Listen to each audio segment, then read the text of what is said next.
오늘날 많은 교회가요, 십계명을 제대로 이해하지 못하다 보니까 바리새인과 같이요, 외식하는 목사들이 넘쳐나고 있어요. 바리새인이나 서기관은요, 당시 지식층에 있는 유대의 간원들이에요. 이들을 향해서 예수께서 뭐라 하냐면 독사의 새끼니 마귀의 자식이니 해칠한 무덤이니 하면서 서슴지 않고 욕설을 쏘아 부었던 유일한 존재들이 바로 바리새인과 서기관들인데, 이 바리새인과 서기관들이 오늘날 목사들을 지칭하는 거예요. 나름대로 성경을 달달달달 깨고 많이 안다고 자랑하는 그들은 자기가 알고 있는 모세오경을 많은 사람들 앞에서 자랑하기에 급급했죠. 오늘날 목사들이 바로 바리새인과 서기관이라고 생각하면 돼요. 이들은 모세오경을요, 그야말로 달달달 외우다시피 했고요. 또 그냥 외우는 게 아니라 몸소 십계명을 철저하게 지킨 자들이에요. 그런데도 그럼에도 불구하고 십계명의 주인인 하나님이신 예수 그리스도가 이 땅에 오셨는데도 그 예수 그리스도를 몰라보고 엉뚱한 십계명에 집착하는 것을 보고요, 그들이 바로 외식하는 자들이라고 하나님께서 질타하신 거예요. 십계명에서 1, 2계명은 뭐냐면 나 외에 다른 신이나 우상을 섬기지 말라. 이 말씀은 뭐냐면요, 부처나 알라 같은 신들한테 절하는 것에 대한 경계가 아니에요. 하나님은요, 오직 이스라엘, 당신 백성, 교회거든요. 즉 하나님의 백성인 교회들에만 관심이 있으셔요. 그렇기 때문에 창세기 1장 1절에서 태초에 하나님이 천지를 창조하시니라, 즉 천지 창조가 바로 하나님의 백성을 만들기 위한 그 마음을 붙이신 것이 바로 창세기 1장이에요. 그렇기 때문에 2절에 땅이 뭐냐면 백성이거든요. 땅이 혼돈하고 공허하며 흑암의 깊음 위에 있고 하나님의 신은 수면에 운행하시니라. 이같이 하나님의 신은요, 종말의 마지막 때까지 수면에 운행하고 계신다는 사실이에요. 창세기 1장을 보면요, 빛과 어둠으로 나누고 하늘과 땅으로 나누고 주야 낮과 밤, 이 모든 게 둘로 나누어져 있는 게 바로 하나님의 백성과 사단의 자식으로 나누는 것임을 나타내고 있는 거예요. 그래서 2장에서 바로 하나님의 형상을 닮은 아담을 창조했지만 둘로 나누는 법칙에 의해서 뱀인 사단이 여기에 등장한 거예요. 그리하여 순종하는 백성에게는 영생을 약속하시고 그게 생명나무예요. 그리고 불순종하는 자에게는 심판, 다시 말해서 두루 도는 하원권과 그룹들로 막아놓고, 그 막아놓은 것 자체가 뭐냐면 심판이고 저주를 내리시겠다는 그런 뜻을 거기다 표명해 놓으신 거거든요. 따라서 하나님의 백성과 아닌 자를 가려내기 위해서 주신 것이 뭐냐면 바로 십계명이에요. 그런데 이 십계명을 지킬 만한 사람은 단 한 사람도 없어요. 그 일례로요, 구약 4000년 내내 인간들이 하나님께 범죄한 모든 잔상들을요 낱낱이 파헤치고 말라기에서 구약의 문을 닫아버리신 거예요. 그리고 하나님이신 그 예수께서 육신의 옷을 입고 말씀으로 이 땅에 오셔서 신약의 시대를 열므로써 하나님의 법인 십계명을 순종으로 완벽하게 살아내시고 십자가의 길을 열어 놓으신 거예요. 그렇기 때문에 이제는요, 우리들한테는 예수 그리스도의 영이 내 안에 거하면, 영 자체가 말씀이거든요. 말씀이 내 안에 거하면 그게 바로 영생이고 십계명을 지킨 것이 되는 거예요. 그렇기 때문에 요한복음 1장 1절에 태초에 말씀이 계시니라, 이 말씀이 하나님과 함께 계셨으니 이 말씀은 곧 하나님이시라.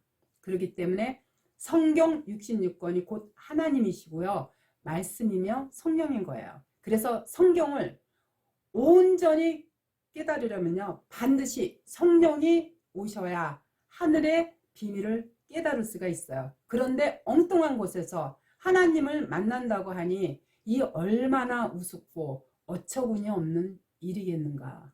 저는 오늘날 교회 목사들을 보면요, 이런 생각을 늘 하고 있어요. 아직도 하나님께서요, 우리 인간한테요, 십계명을 주신 뜻을 모르다 보니까는요, 오늘날 많은 교회들이 지킬 수도 없는 엉뚱한 십계명을 지키느라요, 외식을 하고 있어요. 성경에서는 예수 그리스도를 하나님의 능력이요, 지혜요, 보아요, 하나님의 비밀이라 했어요.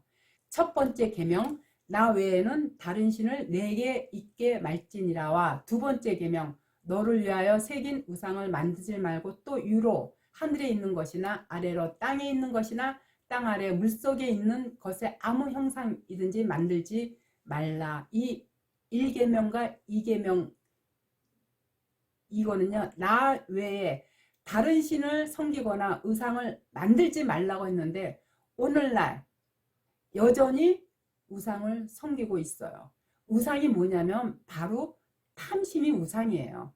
하나님이란 상품을 내걸고 11조나 헌금, 구제, 선왕, 선행, 봉사 등을 강요하는 것 자체가 바로 자기들의 의를 쌓기 위한 우상이거든요. 세 번째 계명은요, 너는 너의 하나님 여호와의 이름을 망령되이 일컫지 말라. 나 여호와는 나의 이름을 망령되이 일컫는 자를 죄 없다 하지 아니하리라.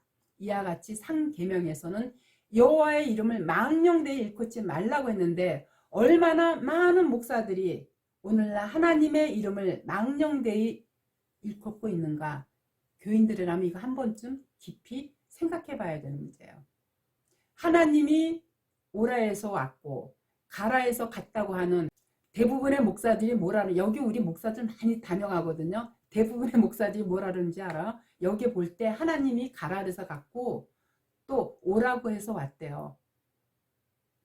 또 어떤 목사들은요, 어려운 문제가 봉착했을 때 기도해서 하나님께 응답을 받아 해결되었다는 얘기들을 많이 하는데요. 이 모든 것이 다 하나님의 이름을 망령되이 일컫는 그런 짓거리들이에요. 이름이란요, 여호와의 이름 속에는요, 하나님께서 이르신 말씀이 그대로 담겨 있어요.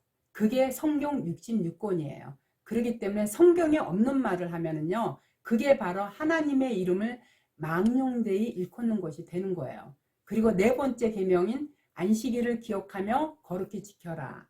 안식일을 기억하여 거룩히 지키라는 이 계명도요, 안식일의 주인이 바로 누구냐면 예수 그리스도예요. 그런데 주일을 지키지 않으면 무슨 큰 일이라도 나느냐. 오늘날 많은 교회들이 호들갑을 떠는데요, 성전이 바로 우리 자체가, 우리가 교회예요. 하나님은 사람이 지은 건물에 계시는 것이 아니라 우리 마음 안에 그리스도의 영이 거하면 그 자체가 성전이고 거기가 교회예요. 그래서 안식일만 철저히 지키면 되는 것이 아니라 우리는 늘 하나님과 함께하는 자들이기 때문에 날마다 예배를 드려야 하는 거예요. 말씀으로 오신 예수 그리스도가 곧 성령 하나님이시기 때문에 성경을 늘 가깝게 대하는 것이 예배요, 신령과 진정으로 드리는 산 제사가 되는 거예요. 지금 이 건물들은요, 교회라고 지어놓은 이 건물들은요, 하나님을 경외하고 하나님을 사랑하는 지체들이 모여 찬양하고 친목을 다지기 위해서 모이는 하나의 장소일 뿐이에요. 그냥 예배당일 뿐이에요. 그리고 다섯째 계명은 내 부모를 공경하라. 그리하면 너희 하나님 나 여호와가 내게 준 땅에서 내 생명의 길이라. 여기서 내 부모를 공경하라가 하나님과 우리는 아버지와 아들의 관계예요. 그렇기 때문에 하나님을 공경하는 그 자체가 바로 영생의 길이기 때문에 그 뒤에 뭐라고 쓰였냐면 내 생명의 길이라는 것이, 영생은 길잖아요. 우리 목숨은 한정돼 있어요. 그래서 부모를 공경하면, 다시 말해서 하나님을 경외하면 우리가 영생을 얻는다는 게 바로 다섯 번째 계명인 내 부모를 공경하라예요. 여섯 번째 계명은 살인하지 말지니라. 이 계명에서는 살인하지 말라 역시도 구약 때는요, 짐승을 잡아서 제물로 바쳤어요. 온전치 못한 짐승을 잡게 되면요, 그 자리에서 즉사했어요. 그러나 지금은 예수께서 온전한 제물로 드려졌기 때문에 더 이상의 짐승의 제물이 필요 없게 되어서 더 이상 살인하지 마라 한 것이에요. 7번째 계명, 간음하지 말지니라. 이 계명 역시도요, 남녀 관계에서 간음이 아니에요. 육적인 남녀 관계를 비유해서 간음하지 말라고 하신 것은요, 하나님은 질투의 하나님이시라 했어요. 그렇기 때문에 하나님보다 이 세상 것을 더 사랑하는 우리의 마음 자체에 대한, 우리 마음 자체에 대해서 경계한 계명인 거예요. 그래서 성경 말씀에 자기들의 생각을 혼합하여 설교하는 그 자체가 곧 간음이요, 순도 100%의 내 말씀에 불순물을 섞지 말라고 하는 것이 하나님의 뜻인데도 불구하고 얼마나 거짓 교리들로 하나님의 말씀을 오도해서 곡해하게 만드냐는 거죠. 이게 바로 간음하지 말라는 거예요. 그리고 8번째가 도둑질하지 말지니라거든요. 그리고 9번째는 거짓 증거하지 말지니라. 도둑질하지 말라, 거짓 증거하지 말라, 모두가 하나님의 말씀을 이용해서 너희 이속을 챙기지 말라는 그런 계명의 말씀이야.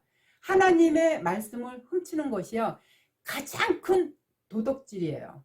그런데 오늘날 수없이 많은 교회들이요, 하나님의 말씀을 얼마나 많이 도둑질하고 있어요. 그 뒤에는 내 이웃의 집을 탐내거나 내 이웃의 소유를 탐내지 말라. 이 모두가 하나님의 말씀이에요. 자기의 사상이나 생각을 주입시켜서 네 편으로 만들지 말라는 하나님의 경계의 말씀이, 그 진리가, 그 진짜가 거기 숨어 있는 거예요. 그리고 10번째가 내 이웃의 집을 탐내지 말지니라. 내 이웃의 아내나 그의 남정이나 그의 여정이나 그의 소나 그의 낙이나 무릇 내 이웃의 소유를 탐내지 말지니라. 이 모든 십계명의 전부는요, 나 외에, 다시 말해서 하나님 외에 다른 것에 창념하지 말고 내 말만 듣고, 다시 말해서 하나님의 말씀만 듣고 순종하면은 영생을 주시겠다고 하신 것이고요. 그 외에는 전부 심판이고 구원이라는 뜻이 담겨 있는 게 십계명의 본질적인 뜻이에요.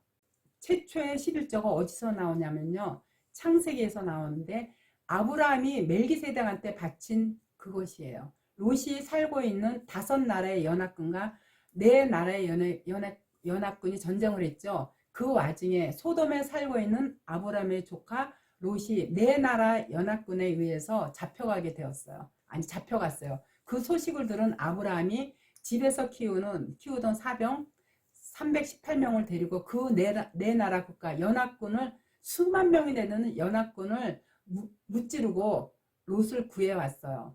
그 전쟁은요, 상식적으로 아브라함이 이길 수 있는 전쟁이 아니에요. 그렇지만 아브라함은요, 그 전쟁이야말로 하나님께서 함께 하셔서 이긴 전쟁임을 알았기 때문에, 그런데 돌아오는 길에 누구를 만났냐면 평강의 왕이라 부리는 살레망 멜기세덱을 만난 거예요. 멜기세덱이 예수님이에요. 그는 지극히 높은 하나님의 제사장인데 그가 떡과 포도주를 갖고 와서 아브라함한테 축복을 했어요. 떡이 뭐예요? 예수님의 살이고 포도주가 예수님의 피예요. 그 멜기세덱이 천지의 주제시여 지극히 높으신 하나님이여 아브라함에게 복을 주시옵소서. 그랬더니 아브라함이 바로 그 뜻을, 본질을 깨닫고 이 전쟁은 하나님께서 이기게 해준 것입니다라는 고백으로 멜기세덱한테 11조를 바친 거예요. 멜기세덱 왕은요, 왕이면서도 제사장이에요. 그는 힘으로 전쟁을 다스리는 사람이 아니라 하나님께 제물을 바쳐 제사를 지내는 것으로서 그 제사 자체가 승리의 나라를 이끌어 다스린다는 뜻을 가진 그런 뜻이기 때문에, 그게 뭐예요? 전쟁을 치르지 않고 하는 게 십자가에서 예수님께서 승리를 이끄는 그거를 상징한 거예요. 그런 분이 바로 예수 그리스도라는 거를 이 창세기에서 아브라함이 멜기세덱한테 바친 그 11조의 의미가 담고 있는 거예요. 이거를 이 내용을 잘 나타낸 것이 어디냐면 시편 110편이에요. 여호와께서 내 주에게 말씀하시기를 내가 내 원수를 내 발등상 되게 하기까지 너는 내 우편에 앉으라 하셨도다. 여호와께서 시온에서부터 주의 권능의 호를 내어 보내시리니 주는 원수 중에서 다스리소서. 주의 권능의 날에 주의 백성이 거룩한 옷을 입고 즐거이 혼신하니 새벽 이슬 같은 주의 청년들이 주께 나오는도다. 여호와는 맹세하고 변치 아니하시리라. 이르시기를 너는 멜기세덱의 반차를 쫓아 영원한 제사장이라 하셨도다. 주의 우편에 계신 주께서 구 노하시는 날에 열왕을 파하실 것이라. 시편 110편 1절 이하의 말씀이에요. 다윗을 데리고요, 하나님께서 전쟁을 하셨어요. 그런데 그 전쟁의 승리가 예수 그리스도의 전쟁이었어요. 그분이 반드시 열왕을 쳐서 파하고 승리하신다는 고백을 다윗이 한 거예요. 그런데 그분이 멜기세덱의 반차를 쫓은 영원한 제사장이라는 거죠. 창세기의 멜기세덱이 바로 예수 그리스도와 같은 일을 한다는 뜻이에요. 즉 창세기의 멜기세덱이 바로 십자가라는 제사로 영원한 승리로 이끌어내시는 왕이며 제사장이신 예수 그리스도를 상징한 인물이라는 그런 뜻이에요. 하나님은요, 창세기부터 계시록까지 예수 그리스도를 통해 복음을 흘려보내고 계셔요. 예수 그리스도는요, 아브라함과 레위의 후손을 대표하는 믿음의 후손인 이스라엘에게, 다시 말해서 교회들에게 복을 부어주고 있어요. 그리고 그 복받은 자들이 내가 받은 모든 것과 모든 복은 하나님께서 허락하신 것이라는 신앙 고백으로 바치는 곳이 바로 11조고, 그 11조가 뭐냐면 신령과 진정으로 드리는 예배인 거예요. 우리가 드리는 11조는요, 하나님의 백성들에게 복을 부어주시기 위해서 하나님께 바쳐지는 대속물, 다시 말해서 예수 그리스도라는 거를 잊으시면 안 돼요. 그로 말미암아 우리가 진짜 참 복을 받게 된 것이고, 이제는 11조가 아니라 진짜 참 그리스도 안에서 함께 제물로 드려진 복된 나를 위해 나를 하나님께 드리는 거예요. 구약에서는요, 예수 그리스도를 그리고 있던 11조를 레위 지파에게 내게 함으로써 구원이라는 복이 어떤 모양으로 우리에게 주어진 것인지를 예표하고 있어요. 그런데 그들은 자기의 유익을 위해 그 중요한 11조를요 눈속임으로 했어요. 그래서 사사기에 보면요, 레위 지파 사람들이요 개인집으로 흩어져서요 무당 노릇을 해주고 밥벌이를 했어요. 11조가 들어오지 않으니까 간혹 들어와도 저는 것, 흠 있는 것, 약해 빠진 것, 이런 것들만 갖고 오니까 레위 사람들이 먹고 살기가 힘들어졌어요. 그래서 말라기에서 구약의 문을 닫으시고 내가 너희에게 11조를 하라고 한 것은 하늘의 복을 부어주기 위해서 예수 그리스도를 보낼 것을 상징한 11조예요. 그런데 그 11조를 통해 하나님의 은혜를 깨닫으라고 한 것인데 너희는 그것조차도 눈속임으로 하는구나.